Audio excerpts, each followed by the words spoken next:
crocodile. I think it's about time we get to know everybody here. Yeah, good idea. So here at Australia Zoo, we get visitors from all around the world. So, do we have any international visitors in our audience today? Yeah! Alrighty, well, as so many do, I think we should do some country shout-outs. Yeah, good idea. So we're going to call out some countries, maybe even some continents. And if you hear where you're from, I want you to make some noise and show a little bit of country pride. Now I'm going to kick this off today. But I'm actually pretty keen to see if our audience can move it. Maybe for some free stuff, but I don't know. Does anyone here actually like free stuff? Yeah, we all love free stuff, but we also know that nothing in this world is ever truly free. So we are going to make you work hard for your prizes today. And because we're at a zoo, I think we should do some animal impersonations. Well, I like it. Right, well, we do actually have quite a big audience today, okay? So let's split this crocodile into half. Yeah, good idea. So if you're sitting from this corner here, right in front of me, and around to this corner here, you're the lucky ones, my group number one. Yeah, so that means if you are sat right in front of me and all those on the big screen, you're with me, my group number two. Alright, group number one, we are going to kick this off today. Now, Daisy, those birds are so inspiring. Can you tell me what is your favourite bird? Are you ready? The chicken. Out of everything, you pick the chicken. Yes. Alright, well, you heard it, group number one. On the count of three, I need every single one of you up, out of your seats, giving me your funkiest chicken impersonations. Now, the funkiest chicken today is going to get a prize. Are you ready? On 3, 2, 1, go! Yes! Welcome to Wildlife Warriors. G'day and welcome to Wildlife Warriors! Today is a celebration of wildlife and conservation, and it's thanks to Steve's dream that we can share our animals with you from all around the world. These marbles flying over your head from the floor are native to Central and South America. These cultural characters are pretty hard to miss both in sight and sound. There are 17 different species of macaws. They range from the size of a small parrot all the way up to the hyacinth, which can grow to over a metre long. And they all have distinct personalities and appearances. The feather lines on their faces are as unique as our fingerprints. They're unmatchable to any other. But unfortunately, it's because of that beauty, people are stealing them from their forest homes and selling them as pets. But make no mistake, it is all of you that can help to keep them flying free by always saying no to the illegal wildlife trade. And trust me, folks, you do not want a bird that lives to be 100 years of age and stays as hyperactive as a 5-year-old child. Now Nathaniel, it looks like our macaws are starting to head home, so let's take this from feathers to scales. Now, some of you might think of our next guests as friends, and some of you might think of them as foes. But in reality, we believe they're just a little bit misunderstood. These snakes coming around the crocodile are of the non-venomous variety, and they've grown up right here at Australia Zoo, so they're feeling really comfy around people. But if a wild snake is feeling cornered or threatened, the only thing it can do to protect itself is to bite. So it makes sense to hear that the people that tend to get bitten are either trying to catch or even kill a snake. Now here in Australia, we're actually home to more venomous species of snake than non-venomous. And speaking of venomous, we have an extra special treat for you today, because in this bucket, we have Carl. And Carl is one of the most venomous species of snake that we can show. Now I must emphasize, please do not try this at home. It takes exceptional skill and years of experience to handle a snake like Carl. Nathaniel here, he is a trained professional. We just want to showcase to you how amazing these reptiles truly are. Nathaniel, where is Carl? I don't know, I put him in here myself, he kind of escaped. Nathaniel, there's a huge hole. What do you mean? Guys, check out this little cutie I found at the back. Isn't he gorgeous? Taylor, what are you doing? You know better than to be handling a wild snake. No, calm down. It's just a harmless, non-venomous snake. No, that's Carl, the most venomous snake we have in the crocodile. This is Carl. Yes! Nathaniel, take it. Please, Jen. Okay, just gonna put him back. Oh no! He bit me! Wow, that was dramatic, but everybody remain calm. The first aid for an Australian snake bite is extremely easy and effective. If you follow these simple instructions, you might just save someone's life. Now the first thing to remember if you're ever bitten by a snake is keep calm, keep still. Don't move. The more you move, the more that venom is going to circulate through your body. Oh, perfect, Nathaniel. Do you want to grab her feet? I got the shoulders. Yeah. Oh, do you have for lunch? No, Nathaniel, no. Wrong patient. We do love our snakes here at Australia Zoo, but it is time to get Taylor here some actual help. Now, if you're seated in this section behind me, take a look at the big screen for a better view. Here I have a compression bandage. If you don't have one of these, don't worry. An item of clothing or even a belt can do the trick. Now, the first thing that you want to do is locate that bite site. Then you want to wrap it 3 to 4 times and then cover the rest of the limb. Now, you don't want to do this so tight that you cut off the circulation. Just the same amount of pressure you would use on a sprained ankle or a wrist. Then once your patient is all bandaged up, that's when you call an ambulance. Keep your patient calm and still, and always remember, let that help come to you. Jen, Tay, I want to take a closer look at this snake, guys, because it's rubber. Yeah, you're a drama queen. We better get out of here, as Nat's about to take you to the wetlands. Our wetlands are home to a large variety of bird species, and these birds have different types of hunting techniques. I would love to introduce you all to Douglas, our black-necked stork, or more commonly known as a jabberoo. And that's how jabberoos stay good day. Now check him out as he makes his way through the water. You'll notice those long, skinny legs. Now they benefit jabberoos greatly, as it helps them to stealthily wade through that water, stalking their prey. And when they find that prey, they use that sharp, spear-like beak to stab out and grab it. Things that we're hunting for are fish, crustaceans, eels, and even juvenile crocodiles. Now, for such a large species of bird, they make their nests high up on the tops of trees, some 20 metres off the ground. But from birds that wade through the water to another species, and these ones swim as deep and as fast as the fish. And that's exactly how cormorants, like these two, catch their aquatic meal. Now, we've just been joined by Scuba and Albert. Albert, the larger of the two, is a greater cormorant, where Scuba here is a little pie cormorant.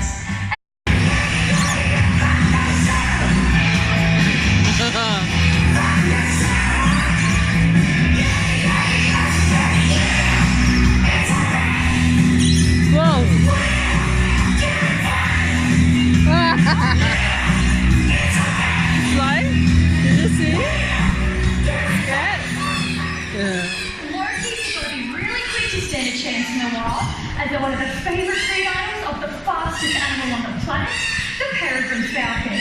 Like all other birds rely on the bush for food and for shelter. So no bush, no birds. Worldwide habitat loss is still the greatest threat to the survival of our wildlife.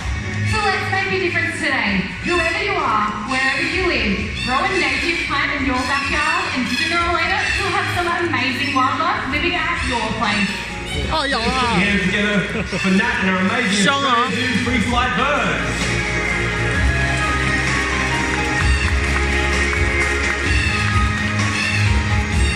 Now, folks, just before our crops, 260 million years ago, there were no mammals, there were no birds, there were dinosaurs. And pretty soon, you're about to meet one of these beautiful links to the past. There are 27 different species of crocodilian found around the world, from alligators to gharials, from the caimans to the true crocs. They are the world's most perfect and unchanged predators because they have survived challenges where so many others have failed. But most impressive of all is Australia's apex predator, the animal that towers above all other species of reptiles. The saltwater crocodile grows to be the largest and most aggressive species of crocodile. To tell us more, we have Nick. Please make sure to welcome. It's the Australia Zoo Crop Team. Thanks very much, folks. Sorry about the wait. Who's having a good day? Yeah! A couple of people are having a cracker, the rest not so much. Come on, you can do better than that. You having a good day? Yeah! Alright, well it is about to get a whole lot better because on his way out, we've got one of my favourite crocodiles. His name is Weeper and he is absolutely massive. He's around 15 feet, probably weighs in the vicinity of around 500 kilos. Now with his help today, we're going to show you a few things. Number one, just how awesome the saltwater crocodile really is.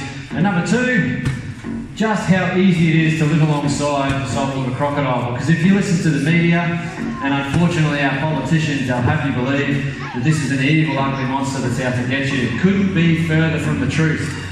This animal's been on the planet for a couple of 100 million years. They certainly don't need us. These guys are an ambush attack predator. They rely on something coming down to the edge of the water that makes a mistake. Now, doing what I'm doing right now is a pretty big mistake.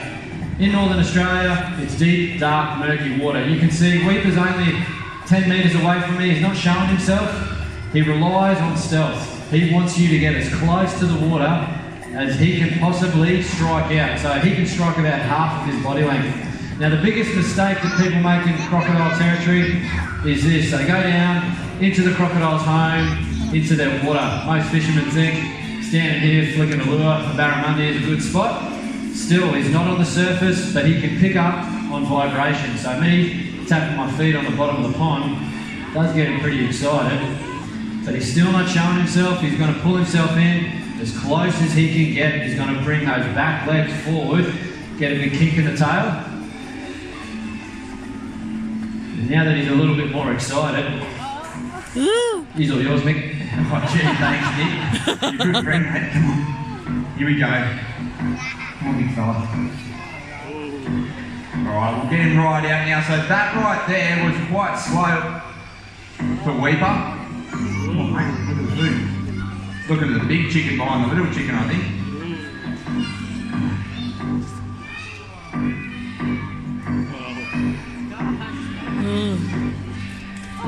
Oh, how is that? Isn't he an awesome croc? Give it up for him, guys.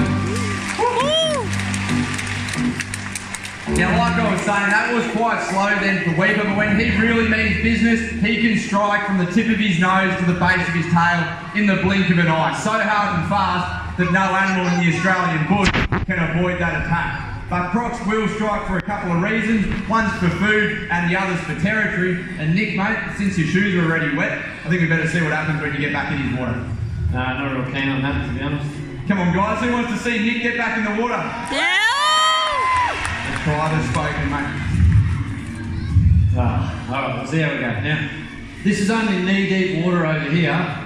And Weeper can see me at the moment, but straight away he submerges himself because he wants to remain the unseen predator. Now, as I mentioned, only knee-deep water, and he's not disturbing the surface, not making a ripple or a bubble. He's going to pop up the cheek. I'm going to get out of the water. Now, we've seen him strike from the edge of the water, but there's another place where crocs are absolutely awesome, and they'll catch themselves a bite to eat by striking vertically up and out of the water. So Mick's going to show us, ladies in the audience, that Mick, the mullet, is actually single and available. Probably the worst haircut you've ever seen, but he is an absolute legend. He's a good bloke. Sorry, mate. All yours. Thanks, mate. I don't remember asking you that, but thanks anyway. I think you've been the best haircut, though.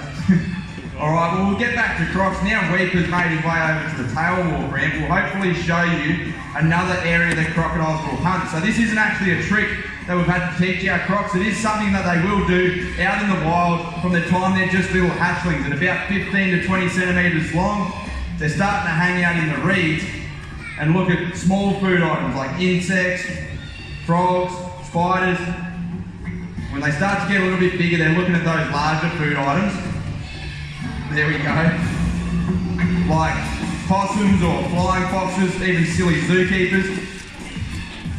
And they've actually got the ability to actually grab birds flying too low over the waterway. There we go. So let that be a lesson to you guys. If you ever are up in Northern Australia, you do have to be wary of the tail walks and crocs. Croc territory isn't here on the Sunshine Coast. It begins up in North Queensland, continues over the top of Australia and finishes near Broome in Western Australia. The warmer waters are where those crocs like to reside. Righto, we're going to see if we can get Weeper out one last time on this hard, solid ground. He's the newest crocodile we have here in the Crocoseum, and being a reptile, as it's winter, he's not really firing on all 8 cylinders. But we want to try and put to rest a bit of a myth, because your uncle will tell you that he's been chased down by a crocodile, and that can run as fast as a horse on land. And if that's the case, Mick and I are in a bit of trouble. Ooh. So right there, that's his strike range, so about half of his body length. But now that he's clear of the water, this is about as fast as you're going to see Weeper on hard solid ground. Ooh. Well, yeah, give it up for him. Isn't he absolutely awesome? Such an awesome crocodile. Now, you can clearly see Mick and myself, we're only a few metres away from Weeper, but he's got himself a bite to eat, and all he's interested in doing is having a chew and staying right where he is. No attempt to chase us down, because what you just saw is about top speed for a crocodile that size on hard solid ground, and it's really not that difficult to see why. He's around 400 or 500 kilograms, and all that he's got to support that weight on land are those 4 short little stumpy legs, and half of his body length, he drags along behind him like a handbrake. It just slows him right down.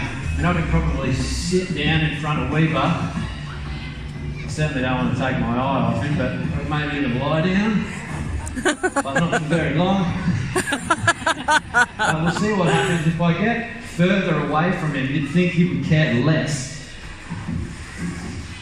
But Whoa. being in his water straight away sparks his intrigue, because he knows that this is where he has the advantage, and he's not coming towards me. He's going to go into the water as close as he can get so that he can submerge himself and start getting into an attack mode. And that is the way the crocodile works, which makes them very easy to avoid. You just have to follow a few simple rules, and it's almost the opposite is what you've seen Mick and myself do today. But we've got this beautiful clear water, and we can see him. We know exactly where he is. But you just have to stay away from the edge of the water up in croc territory, and you're out of that strike range. As Mick showed us, you don't overhang the water, but please, whatever you do when you're up in Northern Australia, do not enter the water. If you follow those few simple rules, you'll never come into conflict with one of these amazing animals. Now, while we've got Weeper out here for you guys to marvel at, we want to talk to you a little bit about the saltwater crocodile and the really tough time that it's having here in Queensland at the moment.